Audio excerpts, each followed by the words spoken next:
Halo pemirsa, melanjuti teaser episode 20 lalu. Agar lebih jelas, kini saya sampaikan cuplikan wawancara Dr. Kaufman di London Real tentang fakta dan fiksi virus corona.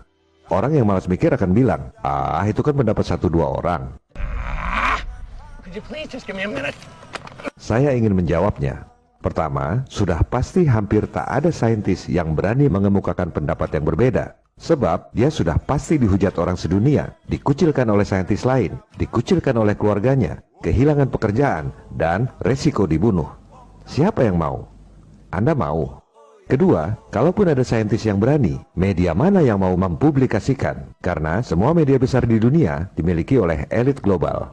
Oleh sebab itu, ini adalah wawancara yang langka. Ada saintis capable yang berani ngomong, dan ada media yang berani publikasikan. Sebab London Real ini adalah media independen milik rakyat. Anda pun bisa jadi anggota pendiri The London Real. This is London Real. I am Brian Rose. My guest today is Dr. Andrew Kaufman, the American medical doctor, professor of psychiatry, molecular biologist, and expert witness. You studied at Duke, MIT, and the Medical University of South Carolina, where you conducted and published original research and lectured to students, residents, and fellows. Throughout the COVID-19 pandemic, you have contradicted the mainstream media by stating that the coronavirus is not causing a new disease, that there is no evidence of increased mortality, and that modern medicine is the leading cause of death. Luar biasa, sebuah statement yang sangat keras. Ini bukan seperti trolls dan haters, psikopat narsis yang bisanya cuma mencaci maki di tembok orang lain sambil mencibir, itu kan cuma pendapat satu orang doang. Siapa yang mau melakukan penelitian tanpa dibayar, berani mengatakan kebenaran meski dihujat orang sedunia, merisikokan diri kehilangan pekerjaan, dan bisa dibunuh orang. Kita harus menaruh respect pada orang-orang seperti Dr. Kaufman. Dr. Kaufman, welcome to London Real. I just wanted to welcome you to the Digital Freedom Platform, and that's an independent technology solution that is of the people, by the people, for the people. It's available exclusively on our website, thanks to the generous donations of tens of thousands of people around the world, also known as the London Real Army. For anyone wanting to become a founding member of the Digital Freedom Platform, they can go to londonreal.tv/freedom to donate. Here at London Real, we've been a platform for free speech since 2011. And Doctor, I'm super excited to have you on today. And I think we maybe just jump right into it. And I wanted to know, what do you mean when you say that there is no evidence of the coronavirus causing disease? Yeah, well, that's an excellent question. And what I've done is I've gone ahead and looked at all of the papers where there are scientists claiming to find evidence for a new virus, that they claim to isolate the virus. And I've basically scrutinized their procedures, and I've compared that to the history of how viruses and other diseases are proven to cause disease and how they're identified. So I've become familiar with the procedures and how they work. And what I've found is that the scientific procedures that have been utilized in all of these scientific studies are actually, it wouldn't be possible using those techniques to isolate a virus and purify it and prove that it exists.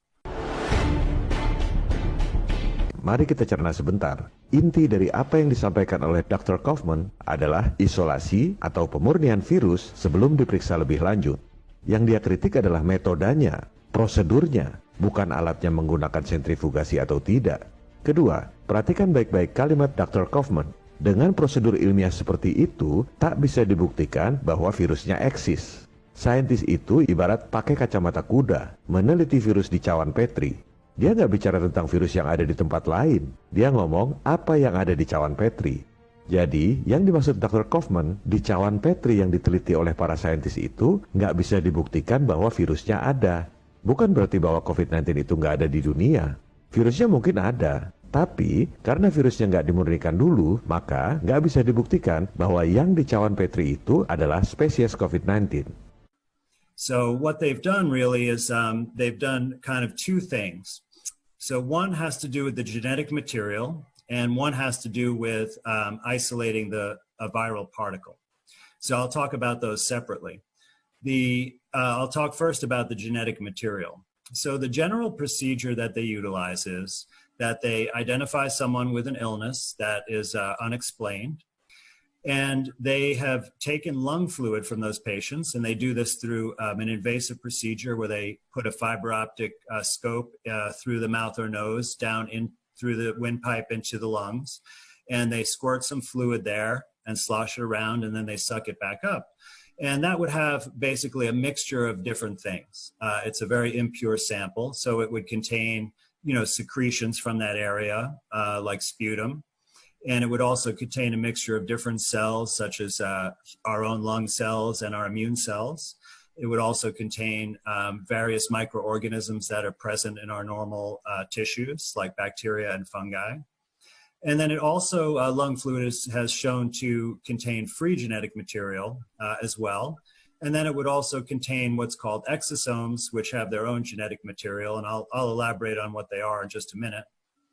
And so they took this sample of lung fluid, which has genetic material from many sources, and they added an enzyme that would digest any cell membrane. So it basically allows the DNA or RNA to be free in the solution so that they could do further analysis. And then they've identified a sequence of RNA that they allege is from a coronavirus or from the coronavirus family. But the thing is that since this sample is impure and has many sources of RNA, it's impossible to know what the origin of it is. Jadi, inti persoalan yang dikemukakan oleh Dr. Kaufman adalah saintis mengambil DNA dan RNA dari inang, padahal inang itu isinya macam-macam seperti tong sampah. Virusnya nggak dimurnikan dulu, dipisahkan dari materi genetik lainnya. Terus, RNA siapa yang diambil? Makanya dia bilang, dengan prosedur seperti itu, tak bisa dibuktikan bahwa COVID-19 itu eksis. Maksudnya di sampel yang diteliti, bukan berarti nggak eksis di dunia luar. Yang dia permasalahkan adalah prosedurnya, bukan alatnya pakai sentrifugasi atau tidak. PCR test juga gunakan sentrifugasi buat mengisolasi DNA dari materi genetik. Bukan itu yang dimaksud Dr. Kaufman. Justru dia kritik, kok diambil DNA dari materi genetik yang belum dimurnikan virusnya? DNA siapa yang diambil? Analogi sederhananya, mau buktikan ada spesies baru dari sekumpulan binatang yang ada di hutan. Main comot binatang dari hutan, apapun yang terambil dibilang itu si Kopit. Padahal yang diambil dinosaurus, jadinya spesies Kopitsaurus. Lantas, gimana prosedur yang seharusnya dilakukan supaya yang diambil itu betul DNA dan RNA COVID, bukan milik materi genetik lainnya yang ada di tong sampah itu? If they wanted to be certain that it came from a virus, what they would do is take that lung fluid and filter it, because you can purify viral particles by filtration because they're much smaller than any other cells, even bacteria cells. And then you typically use a centrifuge with a density gradient that creates a tight band of these particles that's easy to suck up in a pipette. And then you could take those particles and extract the genetic material and say that it came from those particles. But when you have an impure sample with lots of sources of genetic material, you really don't know where it came from. Jadi, sebenarnya simpel sekali. Acuan dari saintis elit yang diikuti oleh semua saintis di seluruh dunia adalah meneliti virus yang diambil dari inang tanpa dimurnikan dulu virusnya. Padahal inang itu isinya banyak makhluk. DNA siapa yang diambil? Masa nggak ada saintis di seluruh dunia yang meneliti COVID? Ya ada dong, banyak negara melakukan penelitian. Tapi acuannya ya acuan saintis elit itu, hasilnya ya sama aja kalau ngikut acuan yang sama. Dikira meneliti virus, padahal yang diteliti eksosom. Bikin vaksin buat virus, nggak taunya yang mati malah eksosom. Ya makin hilang imunitas kita.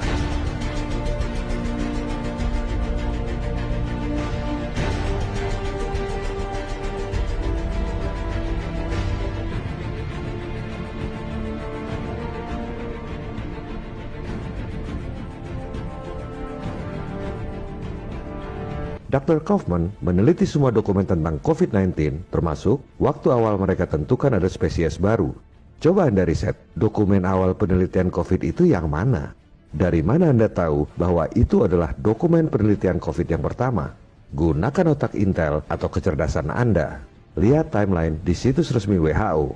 Anda lihat, tanggal 5 Januari, pertama kali WHO umumkan ada wabah, tulisannya masih tak diketahui penyebabnya. Seminggu kemudian, tanggal 12 Januari, diklaim sudah ketemu urutan genetiknya. Sudah dinamai pula COVID-19.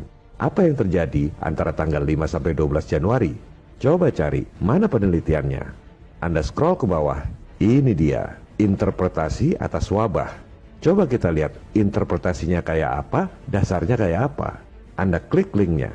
Ups, ini link mati apa sengaja disembunyikan? Jadi, mana penelitian COVID yang pertama?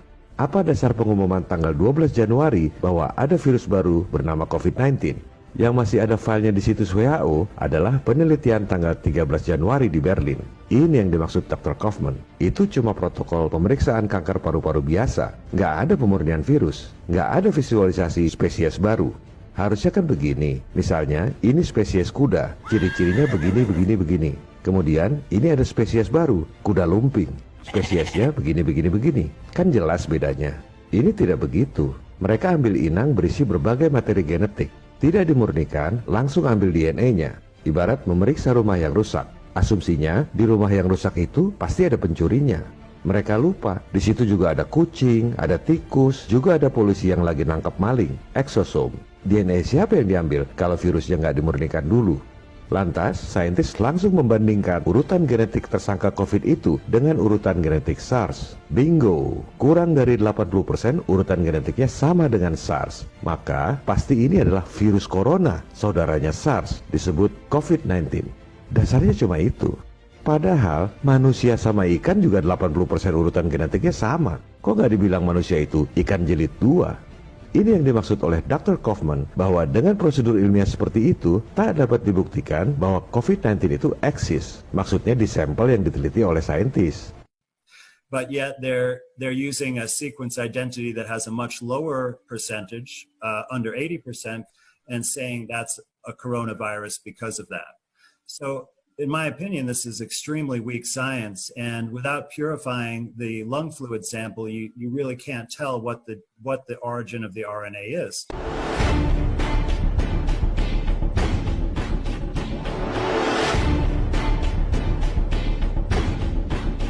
Semua orang bertanya solusinya apa? Ini solusi konkretnya. Kalau virusnya nggak dimurnikan dulu, dipisahkan dari materi genetik lain, termasuk dipisahkan dari eksosom, sampai kapanpun PCR test dan vaksin bakal meleset terus. Ini yang nggak ada dalam acuan WHO dan ini yang seharusnya dilakukan. Kalau ini nggak dilakukan, jumlah korban COVID seolah-olah banyak terus. Kanker paru-paru, keluar eksosom, dites PCR, positif COVID. Sakit asma, COVID. Flu berat, COVID. Keracunan, COVID. Radiasi ion, termasuk radiasi 5G, COVID. Itu semua adalah settingan yang sangat canggih untuk menciptakan propaganda ketakutan. Dan kalau virusnya nggak dimurnikan dulu sebelum dianalisa, vaksin bikinan rakyat bakal meleset terus. Akhirnya, yang bisa bikin vaksin adalah dia-dia lagi.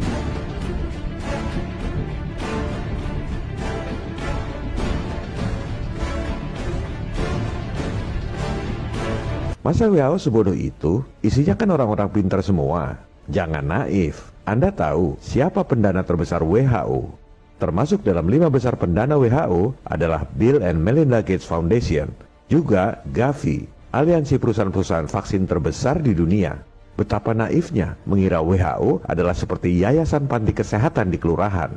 Semua ini adalah soal uang dan kekuasaan. Fortune and glory, kid. Fortune and glory.